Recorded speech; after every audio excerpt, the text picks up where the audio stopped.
Hello and welcome. आज का हमारा टॉपिक है एंड पॉइंट्स। इसमें हम कुछ रिसोर्सेज क्रिएट करेंगे जिनकी मैंने लिस्टिंग करा के रखी है। मैं इसमें वीपीसी क्रिएट करूंगा, दो सबनेट क्रिएट करूंगा, एक प्राइवेट और एक पब्लिक। और यहाँ पे आप देख सकते हो कि फिर मैं आप दो राउट टेबल क्रिएट करूंगा, एक पब्लिक राउट टेबल, एक प्राइवेट, और IGW भी क्रिएट करूंगा मैं। और IGW की एंट्री में पब्लिक राउट टेबल में और पब्लिक सबनेट में कर दूंगा, और फिर उसके बाद राउट टेबल की एसोसिएशंस में सबनेट्स में कर दूंगा, और फिर हम यहाँ पे एंड पॉइंट्स क्रिएट करेंगे। तो चलते हैं अपने लैब की तरफ। मैं यहाँ से VPC क्रिएट कर लेता हूँ, कस्टम VPC। और जैसे ही मैं एक VPC क्रिएट करूंगा तो एक बाय डिफॉल्ट राउट टेबल मेरा क्रिएट हो जाएगा। ठीक है। योर VPCs में आने के बाद यहाँ पे आप देख सकते हो कि मेरे पास एक सिंगल VPC है जिसकी IP CIDR वैल्यू ये है। Okay, let me create one custom VPC। और AWS ने काफ़ी कुछ चेंज किया हुआ है। मेरे लास्ट वीडियोस में जब मैंने VPC बताया था तो ये सब ऑप्शंस नहीं थे। अभी यहाँ पे ये बता रहा है VPC ओनली या फिर VPC सबनेट एक्सेट्रा। तो यहाँ पे आप काफ़ी अच्छे तरीके से ये आप एक्सप्लेन करके भी दे रहा है कि आपको कैसे क्रिएट करना है। ठीक है, अभी मैं ओनली VPC कर रहा हूँ और इसके लिए मैं सेपरेट टॉपिक रिकॉर्ड करूँगा, तो फिर मैं आपको बताऊँगा कि इसमें कैसे काम करते हैं। नेम देता हूँ मैं DevOps VPC, और साइडर ब्लॉक में देता हूँ 10.0.0.0/16 and then click on create VPC। Once we create VPC, I can verify from the route table कि जैसे ही मैंने एक VPC क्रिएट किया तो मेरा एक राउट टेबल बन गया है। तो मैं इसको नेम दे देता हूँ पब्लिक VPC, सॉरी राउट टेबल रहेगा, ये VPC नहीं रहेगा, राउट टेबल। और फिर यहां से मैं एक और राउट टेबल क्रिएट कर लेता हूं,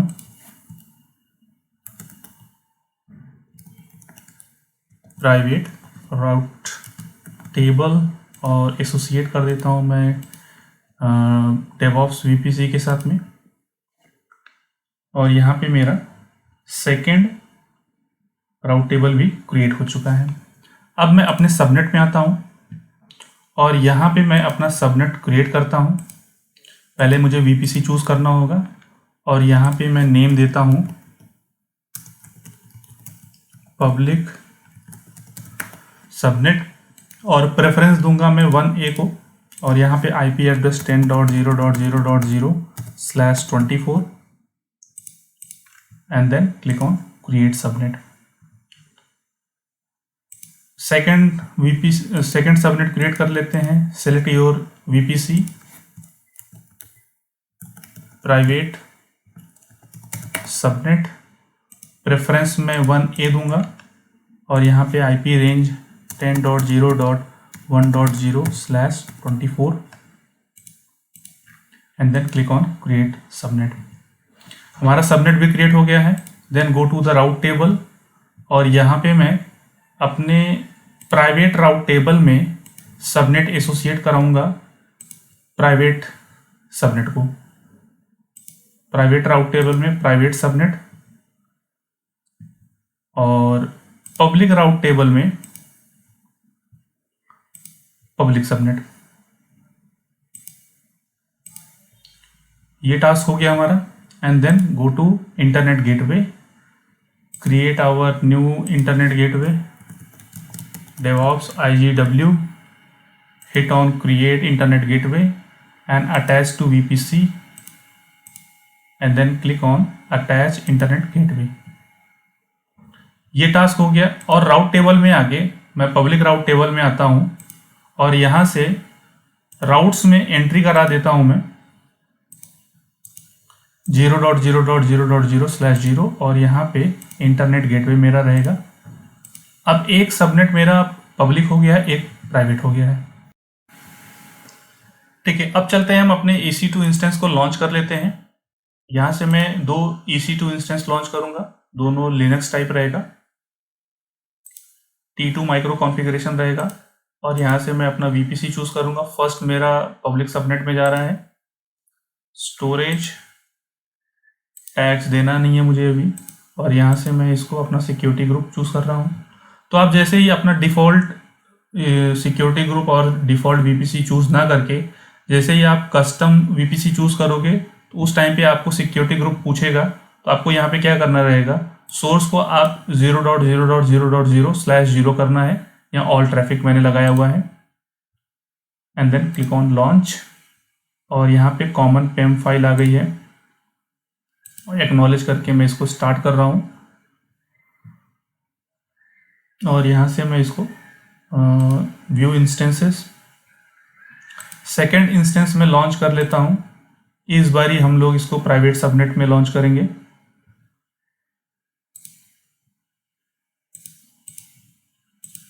प्राइवेट सबनेट, इसको पब्लिक आईपी नहीं मिलेगी।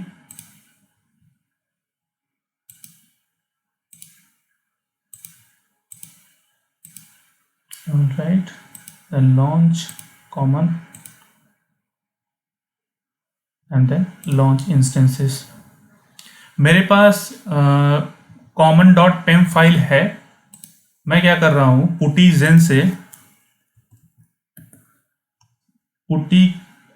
से मैं इसको कन्वर्ट कर लेता हूँ। यहाँ से मैं इसको लोड करूँगा, और डाउनलोड्स में आने के बाद इसको मैं ऑल फाइल्स करता हूँ। तो यहाँ पे आप देख सकते हो कहाँ गया, common.pem, ठीक है। इसको मैं ओपन कर रहा हूँ, एंड देन से प्राइवेट की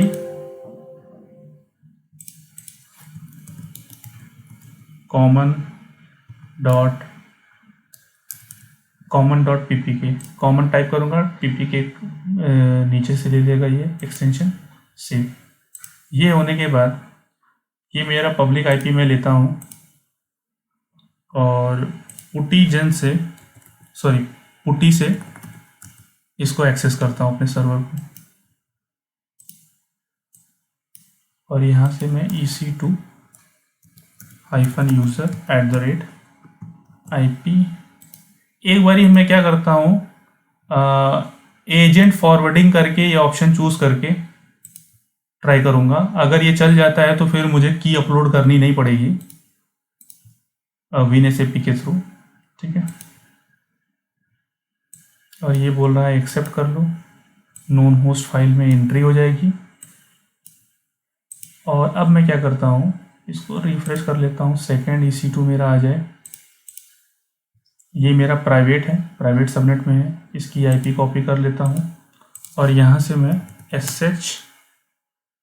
EC2-user@IP देता हूँ, और यहाँ से यस, परमिशन डिनाइड दे रहा है, तो ये इशू हम बाद में देखेंगे। अभी के लिए मैं अपने पब्लिक EC2 में हूँ, और मैं गूगल को पिंग कर पा रहा हूँ। मैं क्या कर रहा हूँ, अपने पब्लिक EC2 को यहाँ से कॉपी कर लेता हूँ पब्लिक IP, और मैं WinSAP के थ्रू की फाइल अपलोड कर देता हूँ अपने सर्वर पे।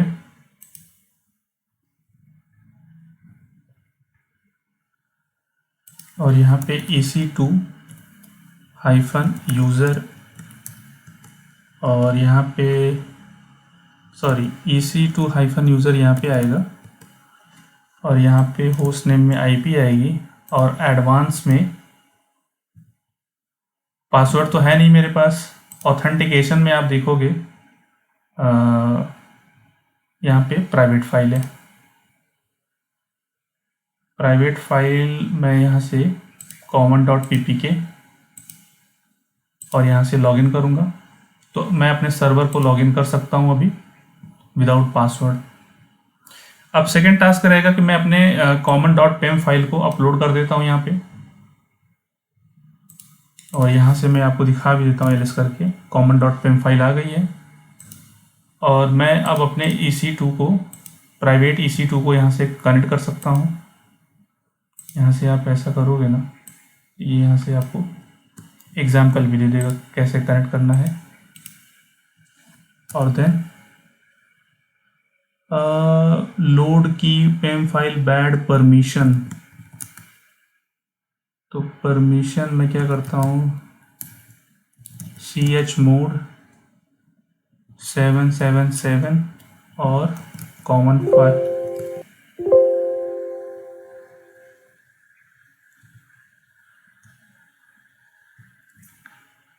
अच्छा, chmod 777 कॉमन डॉट पेन। अब मैं इसको कनेक्ट करने के लिए ट्राई कर रहा हूँ। अभी भी परमिशन डिनाइड दे रहा है।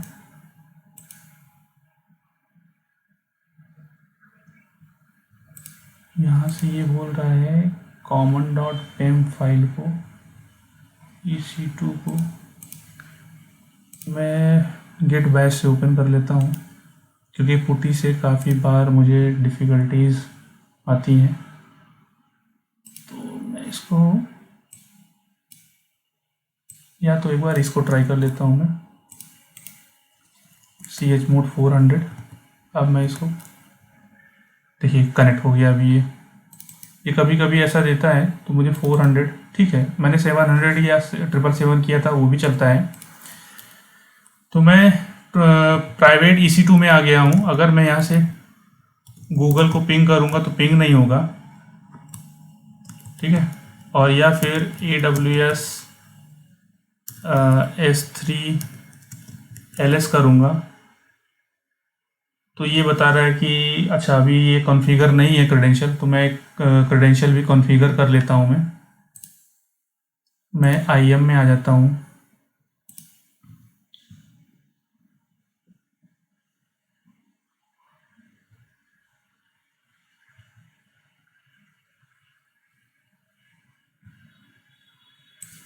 और यहाँ पे मैं एक यूज़र क्रिएट कर लेता हूँ। Sorry, users.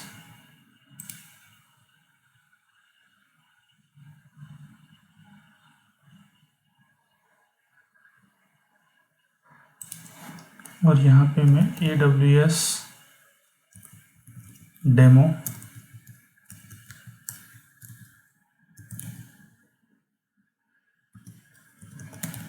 DevOps AWS demo user है, इसको मैं प्रोग्रामेटिक एक्सेस दूंगा। परमिशन अगर मैं इसको पॉलिसी यहाँ से अटैच कर देता हूँ।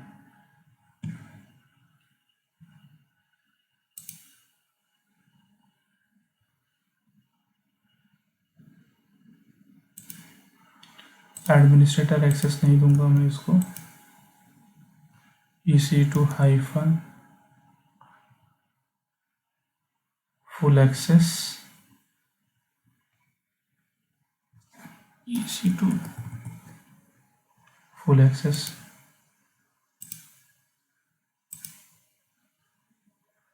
क्रिएट यूज़र क्रिएट हो गया। तो यहाँ से मैं एक्सेस ID कॉपी कर लेता हूँ और यहाँ से AWS कॉन्फ़िगर कमांड टाइप करता हूँ। एक्सेस ID इसको दे दी मैंने और यहाँ से इसको मैंने सीक्रेट की दे दी। और रीजन पूछ रहा है ये, तो रीजन मेरा यहाँ पे US ईस्ट 1 है। यहाँ से इसको कॉपी कर लेता हूँ मैं और आउटपुट मेरा जेसन में रहेगा, ठीक है। अब मैं यहाँ पे AWS S3 LS करता हूँ। तो आई थिंक परमिशन नहीं है, इस वजह से इसको, क्योंकि S3 क्या है कि इंटरनेट सर्विस है, लाइक वो जो भी ट्रैफिक वहाँ पे जो भी ऑपरेशन परफॉर्म होता है ओवर द इंटरनेट होता है, तो ये एक्सेस नहीं होगा। तो ये अचीव करने के लिए हम क्या करते हैं, एंड पॉइंट्स क्रिएट कर लेते हैं। तो मैं अभी क्या करता हूँ, EC2 VPC में आता हूँ और VPC से मैं एंड पॉइंट्स क्रिएट करता हूँ। तो यहाँ पे आप लेफ्ट साइड से देखोगे एंड पॉइंट्स है, क्रिएट एंड पॉइंट्स। और यहाँ पे मैं DevOps एंड पॉइंट्स, और यहाँ पे मैं नेम देने के बाद AWS सर्विसेज चूज़ करूँगा। और आप यहाँ से टाइप जो है गेटवे टाइप आपको सर्च करना है S3 और यहाँ पे आप देख लो जो सर्विस नेम दे रहा है ये, और यहाँ पे इंटरफेस और गेटवे दो है, तो मैं गेटवे चूज़ करूँगा। और इसको मुझे किसी वीपीसी के साथ अटैच करना है, तो मैं मेरा वीपीसी ले लूँगा। अभी पूछ रहा है कि आपके पास राउट टेबल होनी चाहिए, तो मैं प्राइवेट राउट टेबल को कनेक्ट करूँगा, क्योंकि मेरा private subnet private route table से अटैच्ड है। और यहाँ पे फिर मैं इसको क्रिएट कर देता हूँ। अब यहाँ पे हो क्या रहा है कि जो प्राइवेट सबनेट में मेरा प्राइवेट EC2 इंस्टेंस पड़ा हुआ है, अब वो इस S3 का एक्सेस कर सकता है। तो हम यहाँ पे आने के बाद AWS S3 LS करूँगा। तो पहले मैं देख लेता हूँ मेरे पास कोई बकेट है या नहीं है।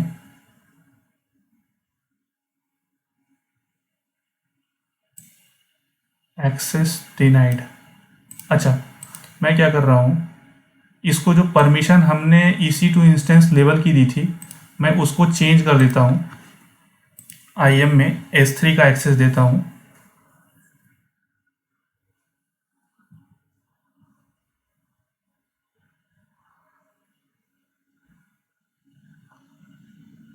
तो आप ये सोच रहे होंगे कि आप जब S3 का एक्सेस दिया ही है तो वो तो एक्सेस कर ही लेगा। तो हम क्या करेंगे, अभी मैं S3 का एक्सेस इसको दे करके मैं अपना डेमो कंप्लीट करूँगा, और फिर डेमो होने के बाद फिर मैं एंड पॉइंट्स रिमूव कर दूंगा।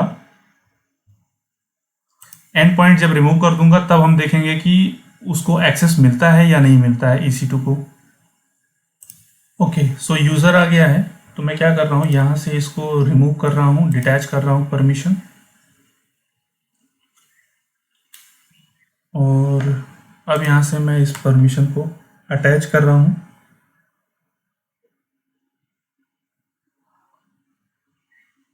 और attach policy S3 full access review permission. ठीक है, परमिशन मिल गई है। EC2 पे आते हैं, और यहाँ से अब मैं इसको AWS S3 LS करूँगा, तो यहाँ पे मुझे बकेट मिल रहा है। तो जो मैं दिखाना चाहता था कि अगर मैं EC2 का एक्सेस देता हूँ तो मुझे S3 का बकेट का एक्सेस नहीं मिलेगा। तो मैं क्या कर रहा हूँ, अपने एंड पॉइंट्स को डिलीट कर दूंगा अगर मैं EC2 पे, सॉरी VPC में जा करके, तो तब देखते हैं कि मुझे एक्सेस मिलता है या नहीं मिलता है। बिकॉज हमने यहाँ पे परमिशन इसको S3 की दी हुई है, फुल एक्सेस। तो हम ये भी क्लियर हो पाएंगे कि हमारे परमिशंस का एंड पॉइंट्स का कुछ रिलेशन है या नहीं है। तो एंड पॉइंट्स में आते हैं,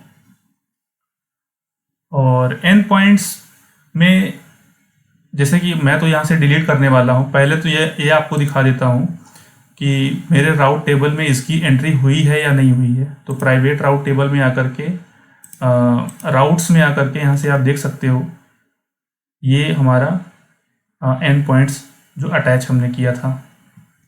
हमने एंड पॉइंट्स क्रिएट करते टाइम वहाँ से अटैच किया था, तो यहाँ पे आपको दिखता है। तो ठीक है, मैं अपने एंड पॉइंट्स में आता हूँ और इसको यहाँ से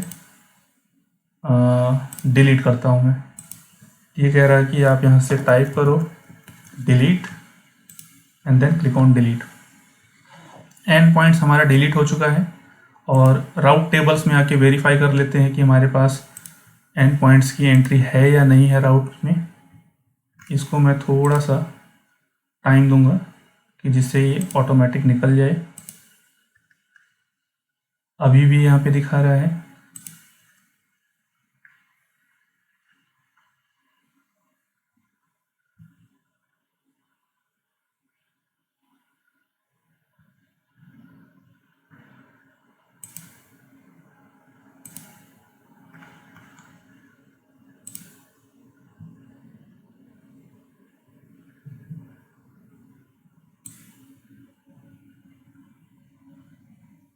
एंड पॉइंट्स ठीक है, प्रीफिक्स में ये जा रहा है। ठीक है, मैं क्या काम करता हूँ, यहाँ पे मैनेज प्रीफिक्स लिस्ट को भी यहाँ से डिलीट कर देता हूँ। कहाँ गया, राउट table, private route table, routes, और यहाँ से ये देखो ऑटोमेटिक चला गया, ये मुझे रिमूव करने की ज़रूरत नहीं पड़ी यहाँ राउट्स में आने के बाद। बट ये तो दिखा रहा है अभी भी, बट मैं एडिट में जा रहा हूँ तो यहाँ कुछ भी नहीं है। तो ठीक है, वो डिस्प्ले हो रहा है, वो पोर्टल प्रॉपरली लोड नहीं हो पा रहा है, इस वजह से है। तो हम क्या करते हैं, अब यहाँ से आकर के S3 को कॉल करते हैं, देखते हैं कि हमारा S3 बकेट एक्सेस होता है या नहीं होता है। तो ये आप देख सकते हो कि ये यहाँ पे हैंग हो चुका है। कि आपको ये प्रॉपर समझ में भी आ रहा होगा कि हमने एंड पॉइंट्स डिलीट किया, तो हम अभी एंड पॉइंट्स नहीं होने की वजह से हम S3 को कॉल नहीं कर पा रहे हैं। तो ये था हमारा एंड्स पॉइंट का डेमो। तो इस वीडियो में फ़िलहाल इतना ही। Thanks for watching.